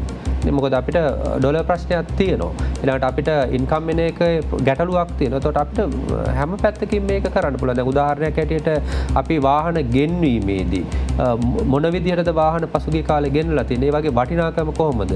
සමහර වෙලාවට තෙල් ලීටරයට කිලෝමීටර 3-4 දුවන වාහන තියෙනවා. එතකොට අපේ රටකට ඒ වගේ දේවල් ඔරොත්තු දෙනවද? අපේ රටක් ඒ මට්ටමට දියුණු වෙලා තියෙනවද? එතකොට කාට හරි කියන්නට පුළුවන් මට සල්ලි තියෙනවා ඒක නිසා මම ගන්නවා කියලා. හැබැයි ඒක සමස්තයක් හැටියට බලපානවනේ. එතකොට මෙන්න මේක නිසා අපි ඉදිරියට දැන් මේ සිද්ධ වෙච්ච වැරදි ගැන කතා කරනවට වඩා ඉදිරියට දැන් අපි ගත්තොත් එහෙම අද වෙනකොටත් අනවශ්‍ය විදිහේ වියදම් කොච්චර සිද්ධ වෙනව ඇතිද? අපි නොදන්න විදිහට. එතකොට දැන් මෙන්න මේවා කපා හැරීම සහ මේවාට විසඳුම් ලබා දීම කියන එක අත්‍යවශ්‍යයි. ඒකයි මම කියන්නේ අර ආහාර වගා කිරීම කියන එක විතරක්ම අපිට වැදගත් වෙන්නේ නැහැ. මොකද අමතර කියන්නේ වැඩිපුර වියදම් කිරීම කරනවා නම් අනවශ්‍ය විදියට වියදම් කිරීම කරනවා නම් මේවා අපිට පාලනය කරන්න පුළුවන්. දැන් විශ්වවිද්‍යාල ගත්තොත් එහෙම අපි ඒක දැන් පටන් අරන් තියෙන. අපේ ශක්ති ප්‍රමාණය. අපි උදාහරණයක් හැටියට ගත්තොත් පේපර් එකේ ඉඳලා කොහොමද අපි ඒක වේස්ට් එක අඩු කරන්නේ? ඉලෙක්ට්‍රිසිටි එක කොහොමද අඩු කරන්නේ? එතකොට අපි සියලු දෙනාටම සමාජ වගකීමක් තියෙනවා. එළියට යනකොට තමන් ඉන්න කාමරේ ලයිට් එක ඕෆ් කරලා යන්න. ඒක බොහොම පොඩි දෙයක් වෙන්න පුළුවන්. හැබැයි එතනින් පටන් ගත්තේ නැත්නම් ඒ ආකල්ප වෙනස් වුනේ නැත්නම් මට සල්ලි තියෙනවා වෙන්න පුළුවන්. හැබැයි මට සල්ලි තියෙන නිසා මම ඒක පාවිච්චි කරාට රටක් හැටියට ඒක බරපතල විදියට බලපන. එතකොට මෙන්න මේ ආකල්ප වෙනස් කර ගැනීම සහ ඒවා තුළ ක්‍රියාත්මක වෙන. ඒකයි මම කිය අර එක දෙයකින් විතරක් අපිට මේකෙන් ගොඩ එන්නට බෑ. ගොඩ එන්න පුළුවන් ඒ ක්‍රමවේද මොනවාද කියන එක සහ ඒ ක්‍රමයන් අඳුනගෙන ඒවා ක්‍රියාත්මක කිරීම කියන එක කරන්නට ඕන. ඒක මහාචාර්යතුමනි අපේ රටේ ජනතාවගේ සමාජීය වගකීම ගැන ඔබතුමා කතා කරනවා. අපේ රටේ ජනතාව සාමාන්‍ය සමස්තයක් විදිහට ගත්තොත් සමාජීය වගකීම අතින් ඉතාමත් පහළ මට්ටමගෙන ජනතාව කියලා අපිට හැල්ලු කරන්නට බෑ. මොකද අපි දැක්ක පහුගිය කාලේ චිත්‍ර අදින තරුණ තරුණිය පෙන්වුවාම රටේ ජනතාව එක පොකුරට ඇවිල්ලා චිත්‍ර අදින්නට පටන් ගත්තා. පුරන් කුඹුරු අස්වද්දන තරුණිය පෙන්වුවාම අපේ රටේ ජනතාව එක පොකුරට ඇවිල්ලා චිත්‍ර අදින්න පටන් ගත්තා. පුරන් කුඹුරු අස්වද්දන්නට පටන් ගත්තා. මේ සමාජීය වගකීම ඇතුලේ බලධාරීන්ටත් විශේෂ වගකීමක් තියෙනවා නේද? ඒ පිළිබඳව කතා කරමු විරාමයෙන් අනතුරුව. ඔබ නැවතත් ටොක් 24 සජීවී වැඩසටහන සමගින් අපි විරාමයට යද්දී කතා කරමින් හිටියේ රටේ ජනතාවට සමාජීය වගකීමක් තිබෙනවා. ඒ වගේම මේ සමාජීය වගකීමට උර දෙන්න සමාජයේ දිරිගන්වන්න බලධාරීන්ටත් විශාල වැඩපිළිවෙලක් වැඩ කොටසක් පැවරලා තියෙනවා නේද? රටේ බලධාරීන් මේ වෙලාවේ මොනවද කරන්නට ඕනි? ඔවුන්ගේ අතේ තියෙන කොයි වගේ වගකීමක්ද මේ වෙලාවේ? ඒකයි රවිදු මම කීවේ දැන් අපි එක එක්කෙනාට තියෙන තමන්ගේ ශක්ති ප්‍රමාණය හැටියට අපි මේ කාර්යයට යොමු වෙන්නට ඕන. එතකොට බලධාරීන් හැටියට ගත්තොත් ඒකයි මම කිව්වේ දැන් අපිට ඔබතුමා දකින විදිහට අපේ රටේ බලධාරීන් මේ වෙලාවේ අපේ ආහාර අර්බුදයක් ගැන අපි කතා කරනවා ඉස්සර ගැන අපේ රටේ වර්තමාන අර්බුද රාශියක් තිබෙනවා. අපේ රටේ බලධාරීන් මේ වෙලාවේ මුලින්ම කරන්න ඕනි මොකක්ද? රටේ ජනතාවට පොහොර ටික ගෙන්නලා දෙන එකද? පොහොර ප්‍රශ්නේ විසඳන එකද? අර්බුද වලින් එතර වෙන්න බලධාරීන් එකටම කරන්න ඕනි මොනවද මේ වෙලාවේ? ඔව් මෙහෙමයි. පොහොර ගෙන්වීම කියන එක ගත්තොත් එහෙම දැන් මම හිතනවා දැන් ප්‍රතිපත්තිමය වෙනස්කම් එක්ක මුදල් තියෙනවා නම් ගෙන්වීම කරાવી. ඒතකොට දැන් අපි හැමෝම පිළිගන්න දෙයක් තමයි ඒ කියන්නේ රසායනික පොහොර කියන්නේ අපි වෙනත් රටක් මත යැපෙමින් තමයි ඒවා පාවිච්චි කරන්නේ. ඒතකොට දැන් අපේ ඉතිහාසය ගත්තොත් එහෙම මේ වගේ තොරව තමයි අපි ගොවිතැන් කරලා තියෙන්නේ. නැත්තම් වගා කටයුතු කරලා තියෙන්නේ. හැබැයි මේක එක සැරේට ක්‍රියාත්මක වීමත් එක්ක කිසියම් අර්බුදයක් ඇති වුණා. ඒතකොට දැන් අපිටම තෙල් අවශ්‍ය ප්‍රමාණයට ගේන්නේ නැත්තේ, පොහොර ගේන්නේ නැත්තේ, මේවා කරන්නේ නැත්තේ කරන්න තරම් මුදල් නැති නිසා කියන එක අපි හැම කෙනෙක්ම දන්නවා. ඒතකොට මේ වෙලාවේදී තෙල් ගෙන්වීම කියන එක හරහා ගොඩක් ප්‍රශ්න වලට විසඳෙනවා. ඒ කියන්නේ අත්‍යවශ්‍ය ප්‍රමාණයට තියෙනවා. නමුත් ඒක කරන්නට බැරි නම් වෙන මොකද්ද කරන්නට පුළුවන්. ඒතකොට මම දකින්නේ බලධාරීන් හැටියට ගත්තොත් එහෙම මේ දේශපාලනික තීරණ වලින් තොරව අපි මම විශ්වාස කරන විදිහට රට ගොඩ ගැනීම සඳහා නිවැරදි ප්‍රතිපත්තියක් සකස් කරන්නට ඕන. ඒ ප්‍රතිපත්තිය මොන ආණ්ඩුව ආවත් මොන පක්ෂයේ බලයට ආවත් ඒ ප්‍රතිපත්තිය වෙනස් නොකළ යුතුයි. දැන් චීනය ගත්තොත් චීනයේ අවුරුදු 5කට පොලිසිය හැදුවට පස්සේ ඒක තමයි ක්‍රියාත්මක කරන්නේ. ඒතකොට එන ආණ්ඩුවට හෝ නැත්නම් ජනාධිපතිට හෝ බලධාරීන්ට ඒවා වෙනස් කිරීමේ හැකියාවක් නැහැ. දෙසරයක් කල්පනා කරන්නට ඕන වෙනස් කරනවා නම්. දැන් අපි දකිනවනේ දැන් ආයතනයක් ගත්තත් එහෙම තමයි. ආයතනයක ප්‍රධානියා වෙනස් වෙනකොට තමන්ගේ අවශ්‍යතාවයන් අභිලාෂයන් එක්ක තියෙන ප්‍රතිපත්ති සියල්ල වෙනස් කරනවා. හැබැයි එතනදී බලන්නේ නැහැ ඇයි මේ ප්‍රතිපත්ති එහෙම ක්‍රියාත්මක වෙලා තියෙන්නේ. ඒතකොට ඒක නිසාම විශාල මුදල් ප්‍රමාණයක් නාස්ති වෙනවා. ඉතින් ඒක වැළැක්වීම සඳහා අපිට තියෙන්නට ඕන පොදු ප්‍රතිපත්තියක්. ඒතකොට ඒවා ක්‍රියාත්මක කිරීම සඳහා ප්‍රතිපත්ති සකස් කිරීමේදී අපි නිවැරදිව අපි කියන්නේ ගොඩාක් අයගේ අදහස් අරගෙන ඒවා නැවත විශ්ලේෂණය කරලා අඩුපාඩු සකස් කරගෙන ඒක ස්ථාපිත කරාට පස්සේ ප්‍රතිපත්ති ඒ ආකාරයෙන්ම ගෙනියන්නට. ඒකට එහෙම වෙනවද කියන ප්‍රශ්නය අපිට තියෙනවා. ආයතනයක් ගත්තත් එහෙමයි. ඒක නිසා මම හිතන විදිහට නිවැරදි ප්‍රතිපත්ති සකස් කර ගැනීමත් ඒවා ඒ ආකාරයෙන්ම ක්‍රියාත්මක කිරීමත් කියන එක අතිශයින්ම වැදගත්. ඔබතුමා ප්‍රතිපත්ති කියලා බොහොම වැදගත් වචනයක් සඳහන් කරනවා. මේ ප්‍රතිපත්ති කියන වචනය තමයි මම හිතන්නේ පහුගිය කාලේ අපේ රටේ ජනතාව සහ දේශපාලඥයෝ වැඩිපුරම භාවිතා කරපු වචනය. නමුත් ක්‍රියාත්මක නොවුණු වචනයත් ඒකම තමයි. අපි පහුගිය කාලේ දැක්ක මහාචාර්යතුමනි අපේ රටේ ඇතැම් පාලකයෝ බලයට ආපුවාම වුන් මවා පෙන්වන අපේ රටට ගැළපෙන ආර්ථික ක්‍රමය කෘෂිකර්මාන්තය මුල් කරගත්තු ආර්ථික රටාවක් අපිට තිබ්බේ කෘෂිකර්මාන්තය මුල් කරගත්තු ආර්ථික රටාවක්. ඒ නිසා අපි ගොඩ යනවා නම් ගොඩ යන්නට ඕනේ කෘෂිකර්මාන්තයෙන් කියලා උන් කෘෂිකර්මාන්තය උලුප්පල පෙන්නට උත්සාහ කරා.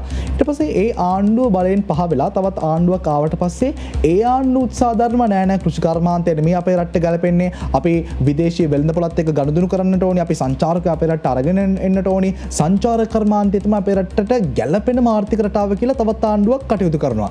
මේ විදිහට ආණ්ඩුවෙන් ආණ්ඩුවට රටක ආර්ථික ක්‍රමය වෙනස් වෙන්නට පුළුවන්. ඔබතුමා කොහොමද දකින්නේ මේක? මම හිතන්නේ ඒක තමයි මම කිව්වේ අර අපිට තියෙන්නට ඕන පොදු ප්‍රතිපත්තියක් ආර්ථිකය පිළිබඳ. එහෙම එකක් නැහැ. ඒතකොට අපි මුලින්ම අඳුනා ගන්නට ඕනේ අපිට ගැලපෙන්නේ මොකක්ද කියන එක.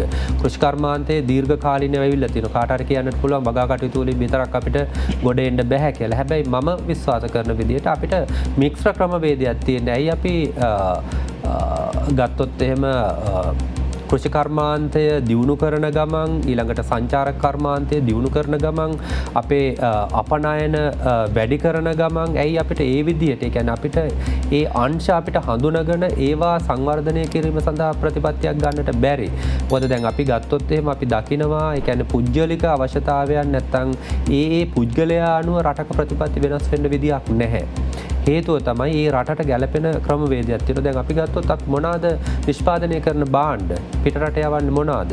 අපිට එහෙම මුකුත් නැහැ. එතකොට අපිට තියෙන තේපොල් රබර් නම් එතකොට ඒවා හරහා අපිට ගන්නට පුළුවන්ද අපිට අවශ්‍ය කරන විදේශ විනිමය. දැන් අපි ගත්තොත් එහෙම අපි කියනවා value added services. ඒ කියන්නේ අපි ඒවාට එකතු කරන සේවාවන් එක්ක ඒවාට එකතු කිරීම එක්ක අපිට මිල වැඩි කිරීම කරන්නට පුළුවන්. දැන් ඔබ අරන් බලන්න ෆෝන් එකක්. අපි දවස ගානේ මේකේ මිල වැඩි කරනවානේ. එතකොට අපිට ඒ වගේ ඩිමාන්ඩ් කිරීමේ හැකියාවක් අපිට කිසිම දෙයක නැහැ. එතකොට අපි හඳුනා ගන්නට ඕනේ අපේ තියෙන සම්පත් ප්‍රමාණය අපිට විශාල සම්පත් ප්‍රමාණයක් තියෙනවා. අපේ වතුර එකේ ඉඳලා සෑම දෙයක්ම අපිට තියෙනවා. එතකොට මෙන්න මේ තියෙන දේවල් සම්බන්ධයෙන් ඒවා හඳුනගෙන නිවැරදි ප්‍රතිපත්තියක් සකස් කරගෙන ඒක මත ක්‍රියාත්මක වෙන්නට ඕනේ. එතකොට එහෙම නැතුව මම පිළිගන්න දැන් උදාහරණයක් හැටියට මම වැඩ බලන අධ්‍යක්ෂක හැටියට දැනට මානව සම්පත් අභිවර්ධන ආයතනයේ වැඩ කරනවායි කියලා මට ඕන කරන ප්‍රතිපත්ති එතන ක්‍රියාත්මක කරන්නට ගියොත් කලින් අධ්‍යක්ෂකවරු කරලා තියෙන දේවල් වලට විරුද්ධව එතන ගැටලුවක් එනවා. එතකොට ඇයි මේ ප්‍රතිපත්ති සකස් කරලා තියෙන්නේ? මොකක්ද ඒකේ තියෙන පදනම? ඒකෙන් අපිට ආයතනයට සිද්ධ වෙන්න පුළුවන් වාසි අවාසි මොනවාද කියන එක කල්පනා කරන්නේ නැතුව මගේ අවශ්‍යතාවය සඳහා වෙනස් කරොත් අනිවාර්යයෙන්ම ගැටලුවක් ඇති වෙනවා. අපි සාකච්ඡාවේ අවසාන භාගයට ළඟා වෙනවා. මේ සාකච්ඡාව පටන් ගත්තු තැනට නැවතත් ගලපලා ගත්තොත් අපි සාකච්ඡාව පුරාවටම කතා කරා අපි වර්තමානයේ ශ්‍රී ලංකාව ඇත්තටම ඉන්නේ කොයි වගේ ස්ථානයකද කොයි වගේ අඩියකද ඇත්තටම 2023-24 කොයි වගේ වේද කියන කාරණා ගැන අපි කතා කරා. ඒ චිත්‍රයෙන් මිදෙන්නට අපි කරන්නට ඕනි මොනවද කියන කාරණා ගැන අපි කතා කරා. ඒ වගේම විශේෂයෙන්ම අපි කතා කරා අපිට ඒ වගේ චිත්‍රයක් දකින්නට හේතු වුණේ මොකක්ද කියන කාරණේ පිළිබඳව අපි කතා කරා. එතනදී ඔබතුමා විශේෂයෙන්ම සඳහන් කරා 1978 ආර්ථික විවෘත කිරීම හරියට සිද්ධ වුණේ නැහැ. අපි හරිය ආර්ථික ප්‍රතිපත්ති ටිකක් අනුගමනය කරේ නැහැ කියන ඔබතුමා සඳහන් කරා. දැන් සාකච්ඡාව අවසාන භාගයට ඇවිල්ලා මට පිළිතුරක් ලබා දෙන්නට පුළුවන්ද? එදා අපිට වැරදුණු තැන අද අපි හදාගන්නේ කොහොමද? එදා අපි අතින් අපනයනය හරියට සිද්ධ වුණේ නැත්නම් අපි දැන්වත් අපේ රටේ අපනයනය ශක්තිමත් කරන්නට ඕනේ නේද? අනිවාර්යයෙන් මේකයි මම කිව්වේ. දැන් අපි මුලින්ම හඳුනා ගන්නට ඕනේ අපේ ආර්ථික ප්‍රතිපත්තිය මොකක්ද කියන එක. ඒක කිසිම ආකාරයකින් වෙනස් නොකරමින් ඉදිරියට යන්නට ඕන. ඒ ප්‍රතිපත්තිය මොකක් වුණත් ඒක සංචාර කර්මාන්තය වුණත් ඒක කෘෂි කර්මාන්තය වුණත් ඒක තේපොල් රබර් මොකක් වුණත් ඒක ඇතුලේ අපි අපනයන ශක්තිමත් කරන්න ඕනේ නැද්ද? අනිවාර්යයෙන් මේක තමයි මම කිව්වේ. දැන් අපිට එක ඇවෙන්යු එකක් දිහා විතරක් බලාගෙන රටක් සංවර්ධනය කරන්නට බෑ. ඒ කියන්නේ සංචාරක කර්මාන්තය විතරක් ඊළඟට කෘෂි කර්මාන්තය විතරක්. එතකොට මේ අපනයන සහ ඊළඟට සංචාරක කර්මාන්ත කෘෂි කර්මාන්තය මේ සෑම දෙයකින්ම අපිට ලබා ගන්නට පුළුවන් විදේශ සංචිත මොනවාද කියන එක බලන්නට වෙනවා. ඊළඟට විනිමය මොකක්ද කියන එක බලන්නට වෙනවා. අපිට ගැළපෙන ක්‍රමවේදයන් සහ අපිට ලාභ ලබා ගැනීමේ ක්‍රියාමාර්ග මොනවාද කියන එක පිළිබඳ මුලින්ම කල්පනා කරන්නට ඕනේ. එතකොට අපනයනය කියන එක ප්‍රධාන එකක්. ඒක ඇත්ත. ඒක සමහරක් වෙලාවට සර්විස් එකක් වෙන්න පුළුවන්, භාණ්ඩයක් වෙන්න පුළුවන්. එතකොට අපේ තියෙන දේවල් ඒක පැත්තක්. අපි කියන්නේ දැන් අපිට ලැබෙන ප්‍රමාණයට අනිත් පැත්තෙන් අපි ක්‍රියාත්මක වෙන්න ඕනේ. ඒකෙන් කියන්නේ අපේ වියදම් කපා හැරීම මේ සියලුම දේවල්. මම මේකයි කියන්නේ අර එකක් අරගෙන මේක හරියට අර ස්ට්‍රක්චර් එකක් කියන ව්‍යුහයක් තියෙනවා. ඒ ව්‍යුහයම සකස් කරේ නැත්නම් අපිට මේ ප්‍රශ්නයෙන් ගොඩ එන්නට අමාරුයි මගේ විශ්වාසය. ඒ කියන්නේ එක තැනකින් විතරක් ඔබ කිව්ව විදිහට කෘෂිකර්මාන්තේ විතරක් ගොඩනගලා කෘෂිකර්ම කාර්මික භාණ්ඩ අපනයනය කරලා විතරක් අපිට ගොඩ එන්නට බෑ. සංචාරක කර්මාන්තේ විතරක් දියුණු කරලා ඒකෙන් විතරක් ගොඩ එන්නට බෑ. ඒතකොට එහෙමනම් අපි හඳුනා ගන්නට ඕන මොනවාද අපිට තියෙන ශක්තියින්. ඒ ශක්තියින් සහ අපේ තියෙන වීක්නසස් මොනවාද? ඒතකොට මේවා හඳුනාගෙන මේවට අපි පිළිතුරු ලබා දුන්නොත් එහෙම මම හිතන්නේ නැහැ ඔය අපි කතා කරන ආර්ථික අර්බුදය තුලින් ඉතාම දැඩි පීඩනයකින් මිනිස්සු මිය යන මට්ටමකට ලක් වෙයි කියලා මම විශ්වාස කරන්නේ. ඒකෙන් ගොඩේම සඳහා අපිට තවමත් කාලය තියෙනවා.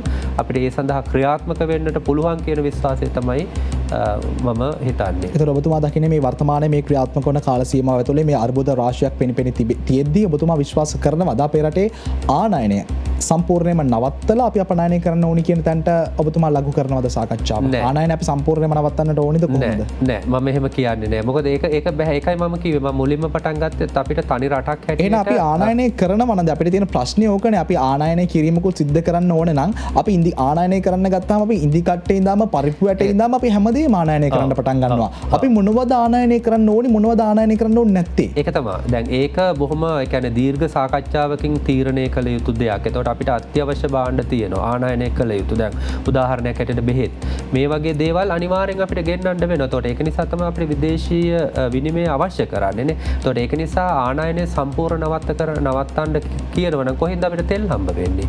අනිවාර්යෙන් අපි ආනයනය කරන්නට ඕනේ. අපනයනය කරන්නට ඕනේ. ඒතකොට මේ ආව ක්‍රියාවලිය ඒ විදිහටම සිද්ධ වෙන්නට ඕනේ. හැබැයි අපි හඳුනා ගන්නට ඕනේ අපිට අවශ්‍ය මොනවාද. මම ඒකයි අර ගෙදරක පරිභෝජන රටාව ගත්තේ. අපි ගෙදර හැමදාම චීස් සහ කියන්නේ සුඛෝපභෝගී දේවල් කමින් අපේ තියෙන ආර්ථිකය වියදම් කරනවද නැත්නම් අපේ ආර්ථිකයට අනුව අපේ ගේ ඇතුළට ගෙනන දේවල් තීරණය කරනවද? එතකොට අපේ රටටත් ඒකම තමයි සිද්ධ වෙන්නේ. එතකොට සල්ලි තියෙනව නිසා අපි වියදම් කරනවා කියනවට වඩා රටක් හැටියට සමස්තයක් හැටියට අපි තීරණය කරන්නට ඕනේ අපිට අත්‍යවශ්‍ය භාණ්ඩ මොනවාද අපේ පැවැත්ම සඳහා මිනිසුන්ගේ ජීවිත සඳහා. එතකොට ඒවා තීරණය කරලා අනිවාර්යෙන් අපිට ගෙන්වීම කියන එක කරන්නටම වෙනවා. අවසාන වශයෙන් අපේ රටේ මොනව තිබ්බත් ප්‍රශ්න එක්ක අර්බුද පෙනිපෙනි ආහාර අර්බුද දැක අපේ රටේ වගා කරන මිනිස්සු ඉන්නවා.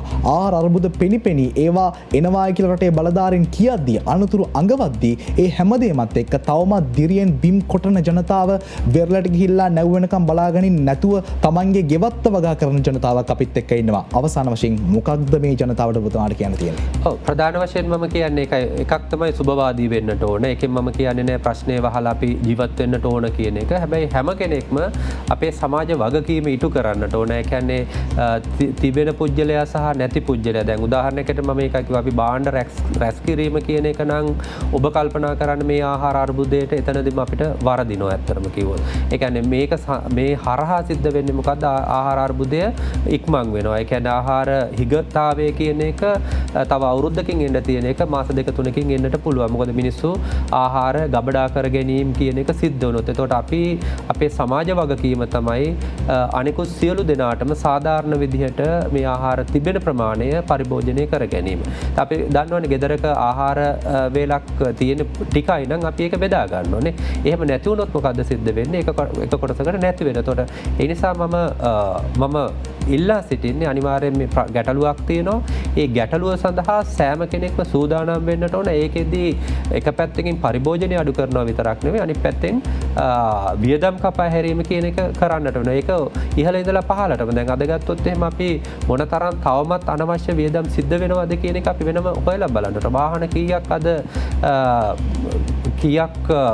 වැය කරනවද? සමහර වෙලාවට රජයේ මුදල් කොච්චර වැය වෙනවද අනවශ්‍ය විදිහට. එතකොට මේවා ඊළඟට අපි ගත්තොත් එහෙම ආහාර අපතේ යාම කොච්චර ප්‍රමාණයක් තියෙනවද? එතකොට සල්ලි තියෙන නිසා ආහාර අපතේ යවන්නට බෑ. එතකොට මෙන්න මේ වගේ ඉඳලා අපි සෑම කෙනෙක්ම කල්පනා කරන්නට ඕන අපේ එක එක්කෙනාගේ මට්ටමින් තනියම මේකට විසඳුම් සොයා ගැනීම කියන එක කරන්නට බෑ. ඒක අපි පිළිගන්නවා. නමුත් අපිට සමාජ වගකීමක් තියෙනවා මේ ප්‍රශ්නයට මුහුණ දීම සඳහා සූදානම් වීමට.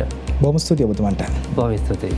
මේක යථාර්ථවාදී චින්තනය සහ ධනාත්මක චින්තනය අතර මැද්දේ යන්නට ඕන ගමනක්. අපි කොයිම වෙලාවකවත් කියන්නේ නැහැ අපේ රටේ අර්බුදයක් නැහැ කියලා. ඕව අපේ රටේ අර්බුදයක් තිබෙනවා. 2023 2024 වෙද්දී අපේ රටට ආහාර අර්බුදයක් එයි. නමුත් එහෙමයි කියලා තෙල් පෝලින් ටික දිහා බලබලා ගෑස් පෝලින් ටික දිහා බලබලා අර්බුදයේ එක්ක හූල්ල වෙරළට ගිහිල්ලා තෙල් නැව් එනකන් ගෑස් නැව් වෙනකන් පෙට්‍රල් නැව් වෙනකන් බලාගෙන ඉන්නවට වඩා Tamanට ඇති හැකි අයුරින් අර්බුදයට සූදානම් වීම වටිනවා. අපේ රටේ ජනතාව එදා ප්‍රබෝධයෙන් පිරිසක් ඇවිල්ලා චිත්‍රයන් දහම එදා ගිරාඳුරු කෝට්ටේ හද්ද පිරිසර ගම්මානවල ඉන්න තරුණ තරුණියෝ ඇවිල්ලා නගර ගම් සිසාරා චිත්‍රයන් දිනට පටන් ගත්තා. පුරන් කුඹුර අස්වද්දනට පටන් ගත්තා. එහෙම සමාජ බලකායක්, එහෙම සමාජ වගකීමක් අපේ රටේ සෑම පුද්ගලයෙක්ටම තිබෙනවා. ඒ වගකීම ගන්නට හැකියාව තියෙන මිනිසුන් ඕනෑතරම් ශ්‍රී ලංකාව තුළ ඉන්නවා. අන්නේ නිසාවෙන්මයි අර්බුද හමුවේ අර්බුද පෙඩිපෙනී තියෙද්දී රට අරාජික වෙනවා දැක තියෙද්දී අපේ රටේ මිනිස්සු තාමත් මහ පොළොව එක්ක හැප්පෙනවා. ඔවුන් අපේ මහ පොළොවේ වගා කරනවා. කරනවා. Tamanට ඇති හැකි දේ ගෙදරදොරේ වගා කරගෙන ආහාර අර්බුදයට අපේ රටේ මිනිස්සු සූදානම් වෙනවා. අන්න ඒ නිසාවෙන්මයි වගකිව යුතු මාධ්‍ය ජාලයක් විදිහට එවන් අප්‍රතිහිත මිනිස්සු වෙනුවෙන් එවන් අසීමිත මිනිස්සු වෙනුවෙන් අපි පෙනී සිටින්නේ. අපි හැමදාමත් ටොක් 24 වැඩසටහනෙන් ජනතාවගේ ප්‍රශ්න ජනතාවගේ බෝඩරේ සිට විශේෂඥවරුන්ට මහාචාර්යවරුන්ට නිලධාරීන්ට බලධාරීන්ට එල්ල කරන්නට යොමු කරන්නට සූදානම්. ඉතින් එවැනි අප්‍රතිහිත මිනිසුන් වෙනුවෙන් අපි හැමදාමත් පෙනී සිටිනවා. තවත් මෙවැනිම කාලීන සහ කාලෝචිත ටොක් 24 වැඩසටහනකින් අපි නැවත හම්බෙමු. මේ සංවාදයත් එක්ක රටේ ආහාර අර්බුදය ගැන කතා කරන තවත් කාලෝචිත ටොක් 24 වැඩසටහනක් මෙන්න බවට පත්වනවා. අපි හෙට දවසේදීත් මෙවැනිම වැඩසටහනකින් නැවත හම්බෙමු.